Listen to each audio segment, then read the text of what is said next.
제가 오늘 할 강의는 디지털 마케팅 트렌드 EM의 추세 분석입니다. 전 세계 우리 한상인들이 마케팅 분야의 고수에서부터 새로 비즈니스에 입문하신 분들까지 이 경험의 스펙트럼이 너무나도 다양하기 때문에 제가 눈높이를 맞추기가 너무 어려워서 오늘은 기본에 충실한 강의, 여러분에게 동기부여만 해드릴 수 있는 터칭만 해드리도록 하겠습니다.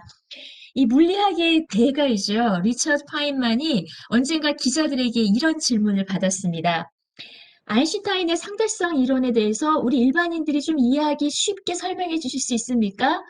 파인만이 이런 대답을 했습니다. 저를 포함해서요, 많은 물리학자들이 아인슈타인의 상대성 이론에 대해서 쉽게 설명을 잘 못합니다. 그 말은요, 잘 모른다는 얘기입니다. 라고요. 네, 말이 장황하고 어렵고 길어지면 아무래도 정확히 그 내용에 대해서 완벽하게 이해하고 체내화되지 못할 가능성이 높기 때문에 가능하면 간략하고 쉽게 여러분과 함께 이야기 나눠보도록 하겠습니다.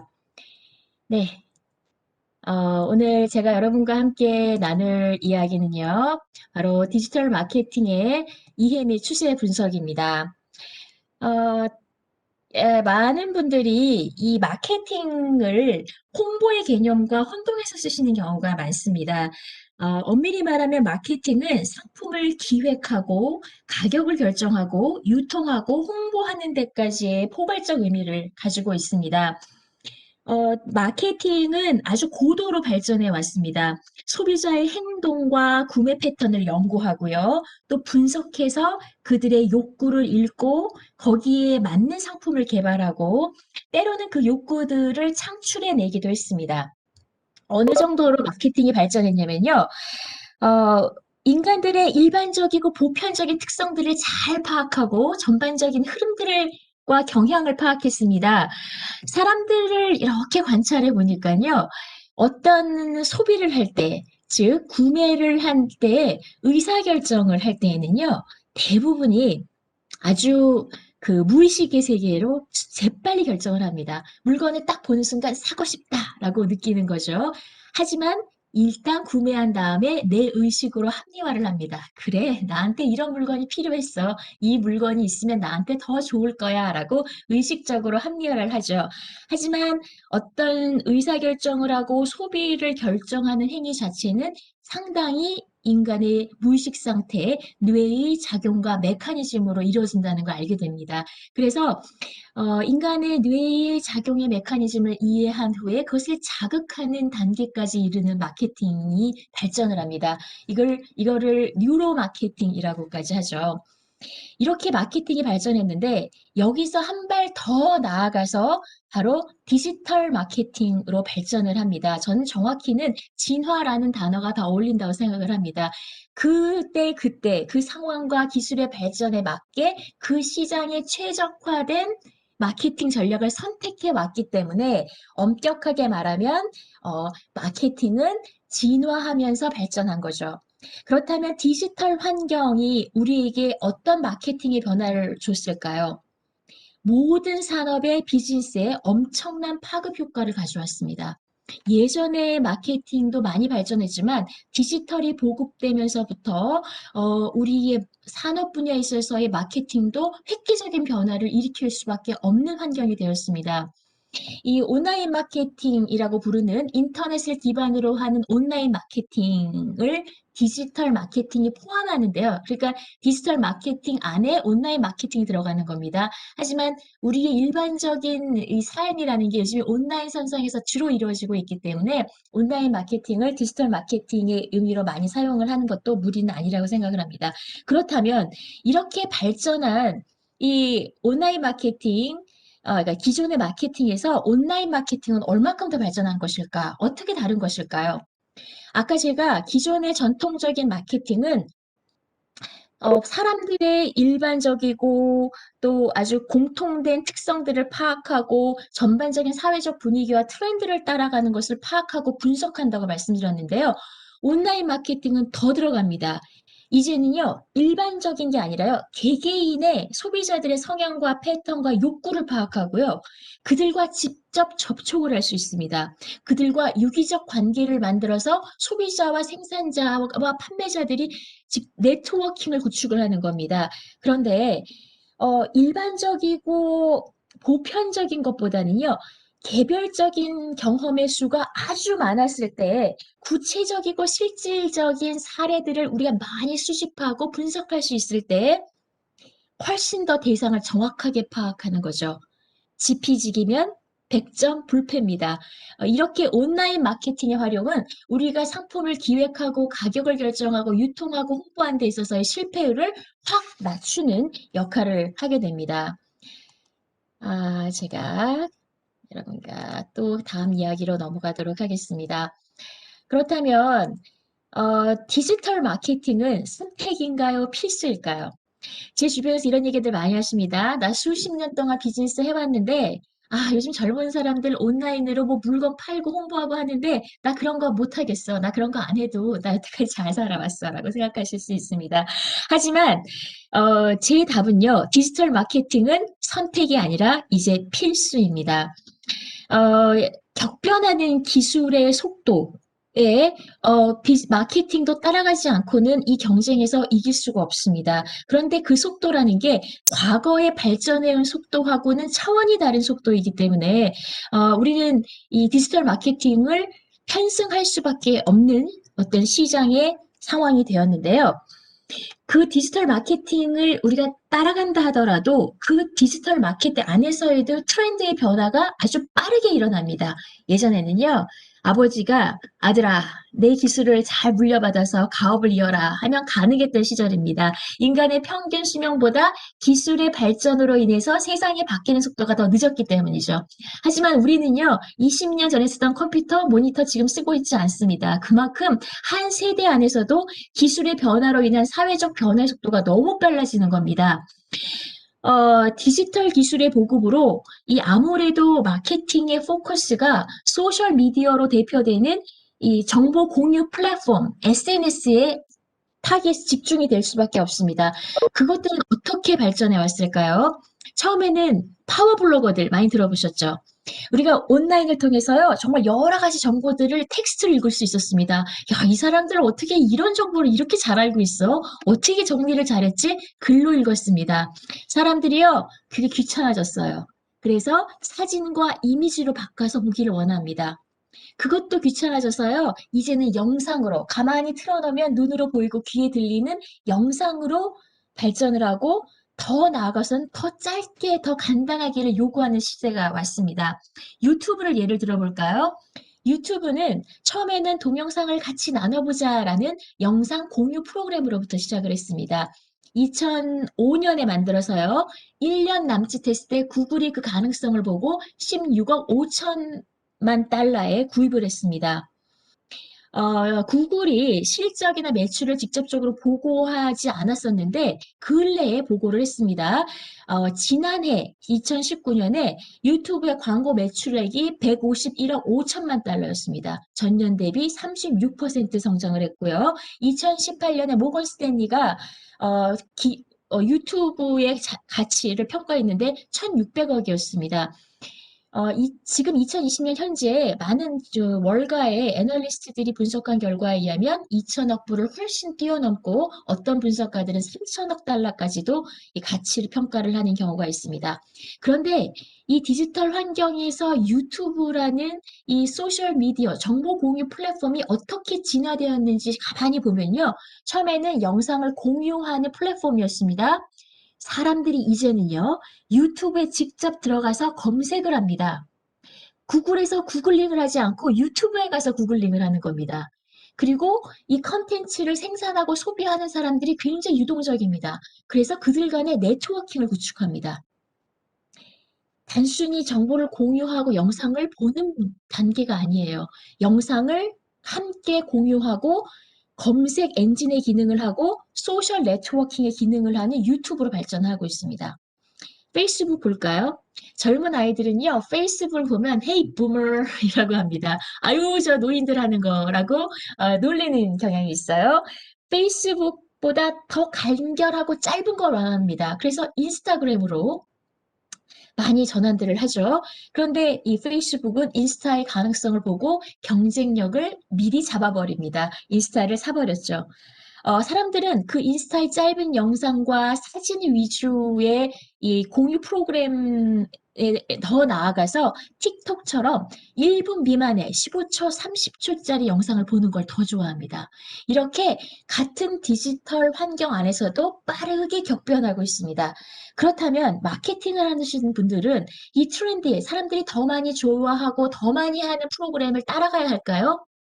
정답은 그때그때 달라요입니다. 내 상품이 어떻게 기획되고 내 대상이 누군가에 따라서 효과적인 컨텐츠와 디바이스를 선택하시는 유연성이 필요한 거죠. 네, 그래서 저는 이 디지털 마케팅에 있어서 SNS는 필수라고 여러분께 말씀을 드리고 싶습니다. 그렇다면 이 SNS 가장 중요한 소셜 미디어로 대표되는 정보 공유 프로그램을 활용해야지만 디지털 마케팅에 성공할 수 있다. 자, 그렇다면 SNS를 어떻게 활용하면 좋을까요? 우리 모국에 정말 자랑스러운 가수들이 있습니다. 대한민국의 BTS. 네, 이 BTS의 성공 비결을 많은 분석들을 하고 있는데요. 제가 생각하는 BTS의 성공 비결의 주된 한 부분은 바로 SNS를 통해서 팬들과 소통을 했다는 점입니다. 처음부터 이 그룹이 탄생할 초기부터 끊임없이 이 문화상품의 소비자와 생산자 간의 SNS를 통한 소통을 했습니다. 음악 활동, 개인사, 친밀감 등으로 유대를 강화했죠. 고객과 직접 소통하고 관계를 강화하는 것이 바로 SNS의 마케팅의 아주 중요한 부분입니다. 우리 사람들의 특성에는 이런 거 있잖아요. Mere Exposure Effect, 단순 노출 효과가 있습니다. 한 남성이 어떤 여성을 매우 매우 사랑합니다. 짝사랑을 했어요. 매일매일 연애 편지를 보냈고 그 편지를 2년 동안 우체부가 매일매일 그녀에게 배달해 줬습니다. 2년 후에 그 여인은 결혼을 하게 됩니다. 누구랑 결혼했냐면요. 우편 배달부와 결혼했습니다. 네, 단순하게 반복적으로 노출을 하게 되면 상대방에 대한 호감이 증가한다는 인간의 기본적인 심리가 바로 저는 SNS에 담겨 있다고 생각합니다. 새 고객을 확보하는 데 드는 비용은요, 기존의 고객을 잃어버리는 비용의 5배가 듭니다. 결국 끊임없이 기존 고객을 관리하는 데 가장 효과적인데 그거는 이렇게 소통하고 관계를 강화하고 구축한다는 거죠. 예전에 고려의 태조 왕건이요. 이 지방의 수많은 힘 있는 호족들을 규합해서 통일된 국가를 만들기 위해서 그가 한 정책 중에 가장 중요한 걸 저는 정략 결혼이라고 생각합니다. 이 태조 왕건이 당시에 공식적인 부인이 29명이었습니다. 네. 남성분들은 너무 부러워하시지 않으셔도 됩니다. 한 사람도 네, 관리하기가 힘든데 태조 왕건은 29명의 여인들을 왕비로 들였는데요. 결국 장인은 사위를 배신하지 않는다는 전략이 있었던 거죠. SNS가 저는 정략 결혼이라고 생각합니다. SNS를 활용해서 이 모든 생산자, 소비자, 판매자, 그 다음에 구매자들이 관계를 구축하면 충성도가 높아지고 배신율이 적게 되기 때문입니다. 자, 그렇다면 이제 그 SNS를 잘 활용하는 것은 필수인데요. 그렇다면 무조건 사람들이 다 몰려가는 그 플랫폼에서 그 사람들이 몰려있는 많은 그 공유 스테이션에서만 내가 따라가고 활동해야 되는가? 저는 나만의 디지털 마케팅이 필요하다고 생각을 합니다. 우리 생명체에는요, 정말 놀라운 생명력이라는 게 존재하죠. 그 모든 생명체의 그 종에는요, 보편적 특성이 있죠. 예를 들자면 여성들은 공감화 능력이 뛰어나고 남성들은 체계화 능력이 뛰어납니다. 하지만 모든 개체가 그렇지는 않습니다. 그 생명체의 종 중에서 한 10%가 넘는 종은요, 남성적 뇌를 가진 여성도 있고 여성적 뇌를 가진 남성들도 있습니다. 그런데 이게 인간뿐만이 아니라 모든 생명체들이 그렇다는 겁니다. 보편적으로. 왜 그럴까요? 환경은 변화됩니다. 보편적 특성이라는 것은 그 환경에 최적화된 적응이 잘 되는 형태로 진화되어 와서 그런 성격을 갖게 되는 거죠. 하지만 10% 남짓의 독특하고 그 보편적 특성을 지니지 않은 개체들은요, 만약에 환경이 바뀌면 거기서 살아남게 됩니다. 그래서 이 종족은 보존이 되게 되는 거죠. 생명의 놀라운 신비를 우리 마케팅에다 한번 적용해 볼까요? 아마존이 물가를 잡아주고 있습니다. 우리 자본주의에서는요, 인플레이션과 디플레이션이 주기적으로 반복되는 걸 우리는 발견할 수 있었는데, 근래에 와서는 물가가 지속적으로 상승하지 않는 겁니다. 이게 무슨 일일까요? 이 기술의 놀라운 발전이 우리의 여태까지 자본주의의 역사까지도 바꿔놓는 겁니다. 그걸 바로 아마존 효과로 보고 있습니다. 아마존이라는 거대한 상거래 플랫폼이 물가를 꽉 잡고 있어서 올라가지 못하는 걸 막아주고 있는 거죠. 아마존이 가격을 높이지 못하게 아주 낮은 가격을 제시하고 있습니다. 하지만 여러분 잘 아시겠지만 4차 산업혁명은요. 누가 더 많은 데이터를 가지고 있느냐, 점점점 대기업들이 독식해가는 과정으로 발전해 갑니다. 그렇다면 아마존이 지금도 엄청난 파워를 가지고 있지만 앞으로는 더 커질 가능성이 있습니다. 지금은 아마존이 물가를 잡고 있고 최저 가격을 보장하고 있지만 아마존이 더 거대화되면 그 다음에는 시장 물가를 조절할 수 있는 능력이 오는 거죠. 그렇다면 당연히 그 플랫폼 안에 들어가는 우리 개개인의 비즈니스를 하시는 분들은 그들에게 더 불리한 조건으로 거래를 할 수밖에 없습니다. 그래서 시대에 편승하고 트렌드에 맞게 많이 몰리는 플랫폼에 가서 나도 비즈니스를 해야 하지만 그들에게서 다른 독립적인 나만의 비즈니스 마케팅도 준비를 어느 정도는 해주시는 포트폴리오를 작성해 두셔야 된다는 거죠. 이 디지털 환경에서의 온라인 마케팅은요, 어마어마합니다. 절대로 포기하시고 전통적 방식을 고집하시면 사라지는 해가 되는 겁니다. 온라인은요, 시간과 공간을 초월합니다. 범위의 한계를 극복할 수 있었던 거죠. 범국가적이고 지역적인 마케팅을 할 수 있고, 더 좋은 점은 아주 싼 가격으로 마케팅을 할 수 있다는 겁니다. 그래서 마케팅은 필수이고요. 나만의 마케팅의 포션도 가지고 계셔야 된다는 겁니다. 자, 그렇다면 이제 마무리를 해 보도록 하겠습니다. 여러분께 제가 이 짧은 시간 동안에 이 디지털 마케팅에 대한 중요성과 꼭 해야 된다라는 어떤 공감을 얻어내려고 했는데요. 마지막으로 그렇다면 마케팅, 특히 온라인 마케팅의 성공의 열쇠는 무엇일까 한번 생각을 해봤습니다. 성공의 열쇠는 없습니다. 저도 모릅니다. 네, 성공이라는 것은 수많은 사람들이 수많은 순간순간의 우연과 선택의 결과로 그 조합으로 이루어졌기 때문에 누가 성공했다고 해서 그걸 따라가서 나도 성공한다는 보장은 전혀 없습니다. 하지만 성공을 하기 위한 기본 조건, 필수 조건은 알 것 같습니다. 바로 불변의 진리, 성공에 있어서의 불변의 진리를 제가 제 나름대로 좀 축약을 해서 정리를 해봤습니다. 현대 자본주의가 곧 쓰레기가 될 상품들을 지속적으로 만들고 사라고 강요하는 이런 시장이라고 많은 경제학자들이 이야기를 합니다. 하지만 길고 넓게 봤을 때 특히 온라인 마케팅을 할 수 있는 이 거대한 시장이 된 이 환경에서는요. 결국 오래 살아남는 사람들은 누구에겐가 도움이 되는 상품들, 이로운 상품들을 만들어내려고 노력하시는 분들이라고 생각을 합니다. 그리고 이 온라인 마케팅과 이 시장 경제가 이렇게 오픈되다 보니까 진입 장벽이 낮아져서 경쟁은 더 치열해집니다. 이렇게 경쟁이 치열해진 시장 상황에서 저 경쟁자들을 밟고 일어서야지 내가 이길 수 있다는 생각은 이제 버려야 된다고 생각을 합니다. 테슬라가 초창기부터 오픈소스 방식을 선택했습니다.